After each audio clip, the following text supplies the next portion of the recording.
செய்திகளுக்கு அப்பால் நிகழ்ச்சியில் மீண்டும் உங்களை சந்திப்பதில் மகிழ்ச்சி. வணக்கம். நேற்றைய தினம் ஐக்கிய தேசிய கட்சியின் 79வது ஆண்டு நிறைவு நாள் கொண்டாடப்பட்டிருந்தது. அதில் தமிழ் முஸ்லிம் கட்சிகளின் தலைவர்களும் தென்னிலங்கையின் அரசியல் கட்சிகளின் எதிர்கட்சியில் இருக்கக்கூடிய அரசியல் தலைவர்கள், நாடாளுமன்ற உறுப்பினர்கள் என பலரும் கலந்து கொண்டிருந்தார்கள். இந்த கலந்து கொண்ட நிகழ்வு தொடர்பில் அரசியல் பரப்பில் மிக பிரதானமான பேசுபொருளாக கூறப்படுவது, தேசிய மக்கள் சக்தி அரசானது ஆட்சியை பொறுப்படுத்தி ஒரு வருடத்தை நிறைவு செய்கின்ற போது இவ்வாறான கூட்டு என்பது அல்லது இவ்வாறான ஒருங்கமைவு என்பது ஒரு ஆபத்தான செயல், அல்லது இது ஒரு நாட்டில் அடுத்த ஆட்சி மாற்றத்துக்கான ஒரு நகர்வு என்று பலரும் கூறிக்கொள்கிறார்கள். ஆனால் இது தொடர்பில் மிக நீளமாக தேடி சென்று பார்க்கின்ற போது ஆட்சி மாற்றம் ஒன்றை நோக்கித்தான் நகர்ந்து கொண்டிருக்கின்றது.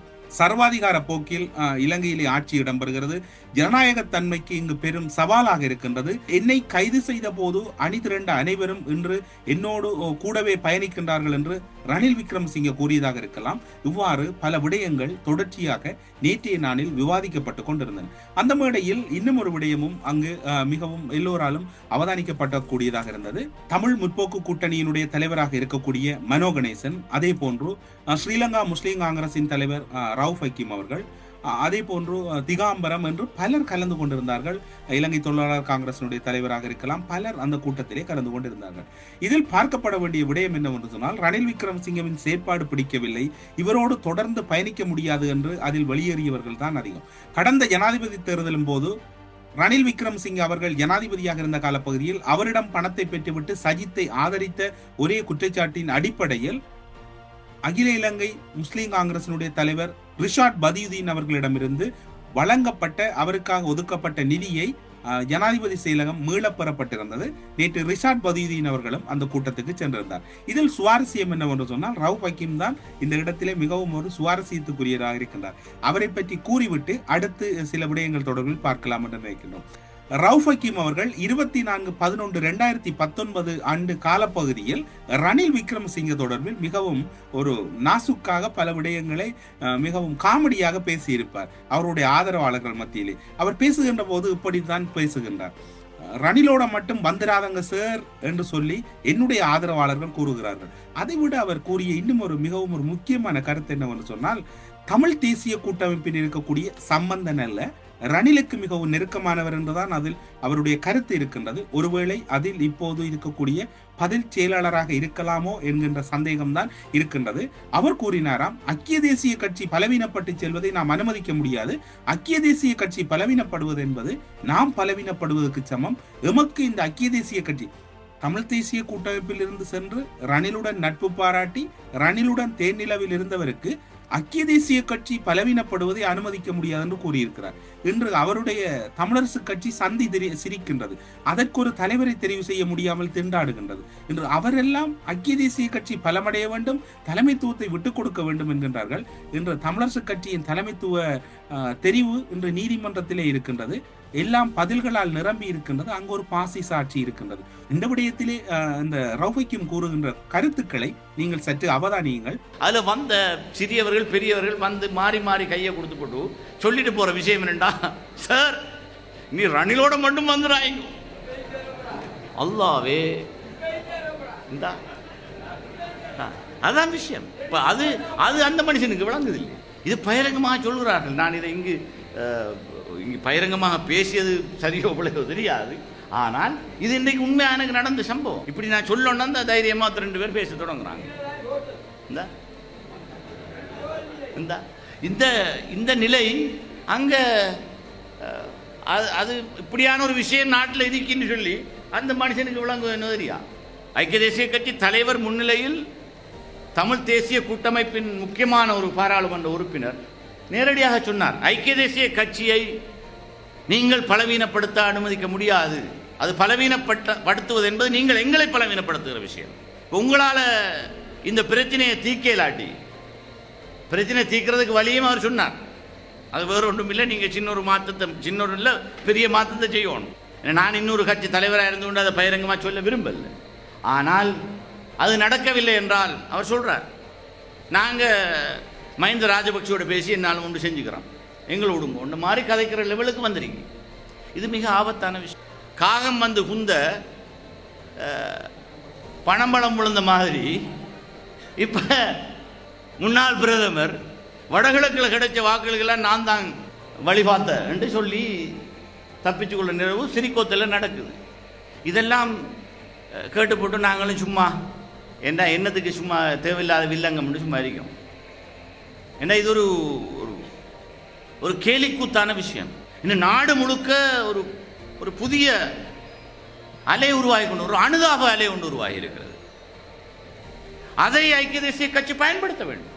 ஆனால் இதற்கு இன்றைய ஆட்சியாளர்கள் விட மாட்டார்கள்.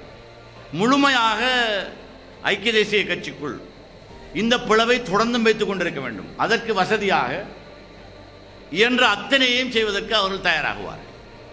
அது எப்படி செய்வார்கள் நான் சொல்ல வேண்டிய அவசியம் இல்லையே. ரவுஃப் ஹக்கீம் அவருடைய கருத்துக்கள் இப்படி முரணாக இருக்க, ரவுஃப் ஹக்கீமை பொறுத்தவரையில் அது ஒரு பெரிய பொருட்டல்ல. இனி வருகின்ற நாடாளுமன்ற தேர்தலில் ஒருவேளை என்பிபி தேசிய மக்கள் சக்தி அரசு ஆட்சிக்கு ஆசனங்கள் போதாத பட்சத்தில் ஸ்ரீலங்கா முஸ்லீம் காங்கிரஸ் ஆதரவு கொடுக்கவும் தயங்க மாட்டார். அவர் அரசியலில் இருப்பதிலே எந்த ஒரு விடயத்திலும் கொள்கை கோட்பாடுகள் இல்லாமல் தன்னுடைய பேச்சுக்காகவும் தன்னுடைய தலைமைத்துவத்துக்காகவும் பயணிக்கக்கூடிய ஒருவராக ரவுஃப் ஹக்கீம் அவர்கள் இருக்கின்றார்.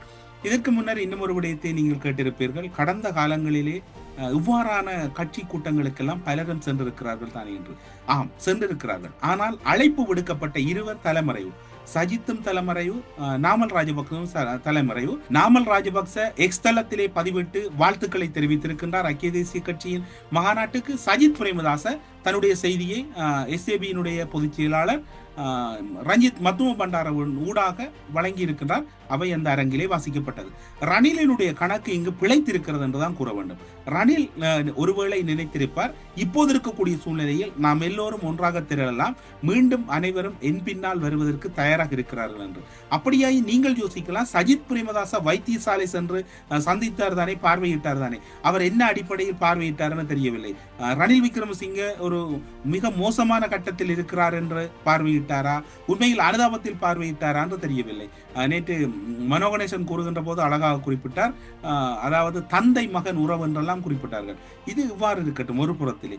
ஆனால் இப்போது இருக்கக்கூடிய சந்தேகம், ரணில் விக்ரமசிங்கவின் கணக்கு பிழைத்திருக்கின்றது, உஷாராகி விட்டார்கள் தான் சஜித் பிரேமதாசாவும் நாமல் ராஜபக்சவும். காரணம் என்னவென்று சொன்னால், முறையின்படி இவர்களுடைய அழைப்புக்கு அவர்கள் சென்றிருக்க வேண்டும், ஆனால் அவர்கள் செல்லவில்லை.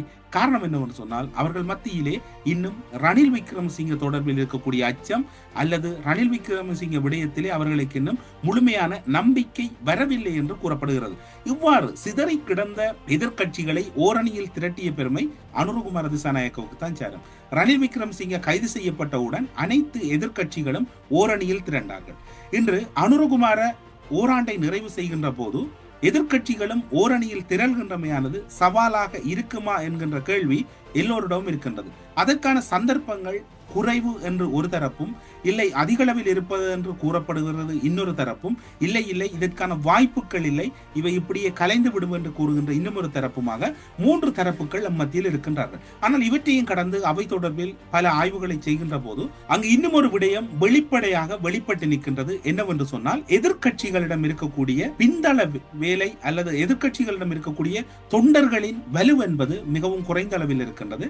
கடந்த காலங்களில் போராட்டங்களை நடத்தியது அல்லது வெகுஜன போராட்டங்களில் முன்னின்று நடத்தியது இப்போது இருக்கக்கூடிய என்பிபி அல்லது அன்றைய காலகட்டத்தில் இருந்த ஜேவிபி ஆகத்தான் இருக்கின்றது. ஆனால் இன்று ஜேவிபி அரசியலில் ஆட்சி அமைத்த பின்னர் அந்த போராட்ட களம் என்பது ஒரு வெறுமையாகிய இடமாக இருப்பதாக கூறப்படுகிறது. அனுரவின் ஆட்சிக்கு நெருக்கடி எழுமா என்று கேட்கின்ற போது 1 வருடங்களை நிறைவு செய்கின்றார்கள். யாரை கைது செய்தார்கள்? ராஜபக்ச குடும்பத்தில் இருக்கக்கூடிய அனைவரையும் கைது செய்தார்கள், அனைவரையும் பிணையில் விட்டார்கள். இவர்களால் கைது செய்ய முடியாது, இவர்கள் மீது பல குற்றச்சாட்டுகள் இருக்கின்றது. இவ்வாறானவர்களை கைது செய்யாமல் இவர்கள் கடந்து செல்வது என்பது ஒரு விதத்தில் மறைமுக அச்சம் அல்லது அழுத்தம் காரணமாக இருக்கலாம் என்ற கருத்து அரசியல் விமர்சகர்கள் மத்தியில் இருக்கின்றது. ஏன் இவர்கள் மீது பல குற்றச்சாட்டுகள் இருக்கிறது. பல குற்றச்சாட்டுகளுக்கான ஆதாரம் இன்று கொட்டி கிடக்கின்றது. ஏன் கைது செய்வதில் ஓராண்டை நிறைவு செய்கின்ற போது இதற்கு முன்னர் குறிப்பிட்ட தகவல் தான் இப்போது எதிர்க்கட்சிகள் மெல்ல மெல்ல துளிர்விட ஆரம்பித்திருக்கின்றன.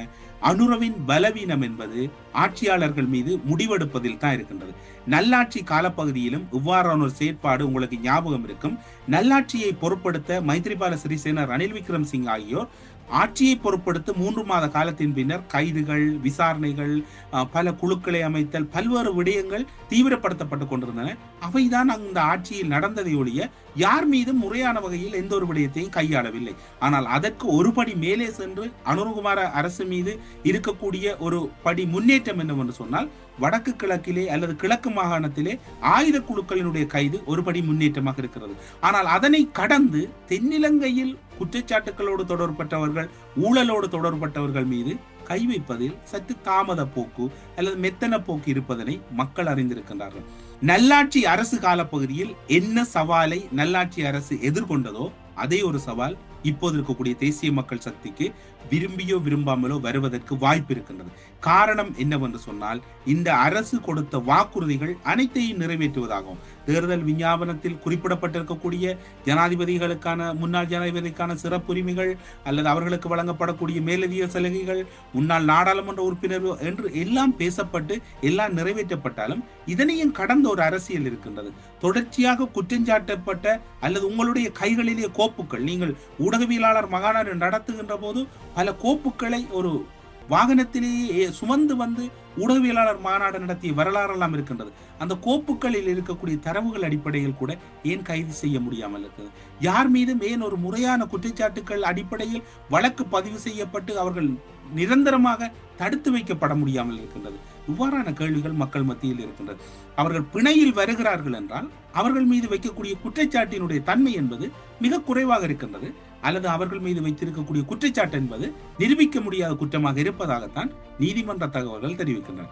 அப்படி பார்க்கின்ற போது இப்போது பதிவு செய்யப்படுகிற வழக்கு கூட ரணில் விக்ரமசிங்கே மீது ஒரு வழக்கு பதிவு செய்தீர்கள்.